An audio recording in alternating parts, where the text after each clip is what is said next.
موسی علیه السلام کیسه. موسی علیه السلام فرعون او لوی معجزې کله چې الله تعالی موسی علیه السلام ته نبوت ورکړ هغه ته دوه سترې معجزې ورکړې، یو عصا لکړه، دوه روښانه لاس. موسی علیه السلام ته امر وشو فرعون ته لاړ شه او ورته ووایه زه د رب العالمین لخوا راغلی ام، ایمان راوړه. موسی علیه السلام د فرعون دربار ته لاړ او ورته ویل زه د الله رسول ام، دا معجزې وګوره.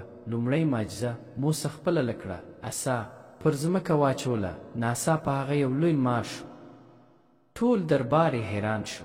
دویمه معجزه، موسی علیه السلام خپل لاس له بغل نه راویست، یو ځلونه روښانه شو، داسې ښکارېده لکه لمر. فرعون ویل دا جادو دی. نو هغه خپل جادوګر راوغوښتل، هغوی ټول خپلې رسۍ او لکړې وغورځولې او ماران ښکاره شول، خو دا یوازې سترګو تېروتنه وه. موسی علیه السلام بیا خپل عصا وغورځاوه او هغه ټول جعلي ماران یې تېر کړل.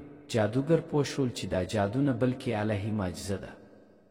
هغوی سمدستي ایمان راوړ او ویل موږ د موسی او هارون د رب ایمان راوړو. فرعون غوسه شو خو حقیقت بدل نه شو. پیغام: کله چې حق راشي باطل ورک شي.